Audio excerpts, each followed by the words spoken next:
Bismillahirrahmanirrahim. Assalamualaikum warahmatullahi wabarakatuh. Alhamdulillah telah berlangsungnya majlis sukaneka untuk Tadika Force Engineers yang pertama kalinya, yang kedua kalinya yang diadakan pada hari ini. Alhamdulillah program semua berjalan lancar bersama daripada ibu bapa dan ibu ayah serta parent yang supporting lah untuk hari ini.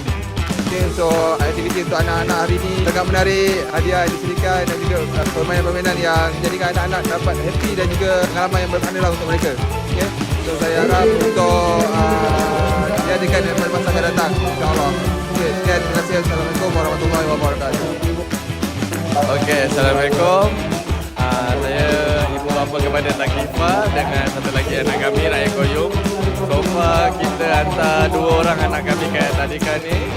Alhamdulillah segala yang aturan dan segala yang dirancangkan oleh Tadika Alpha Cilik Engineer sangat berkesan terhadap anak-anak kami. Peningkatan terhadap Takifa dengan adik dia Raya Koyum pun banyak. So far segalanya bagus dan good lah bagi kami. Recommended Tadika ni. Terima kasih atas didikan cikgu-cikgu pada anak-anak kami. Semoga Tadika Alpha Cilik Engineer sentiasa sukses dan berkembang dengan maju dan dapat didik ramai lagi anak-anak untuk lebih berjaya, insyaAllah. Terima kasih. Thank you Tadika Alpha Cilik Engineer.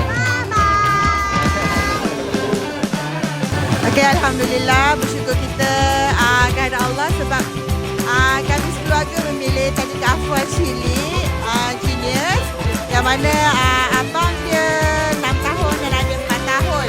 Pendapat kami sekeluarga Tadika yang memenuhi kriteria Mason-Tori ini sangat memberi manfaat kepada anak-anak kami. Banyak progresif, banyak perkembangan yang positif terhadap anak kami.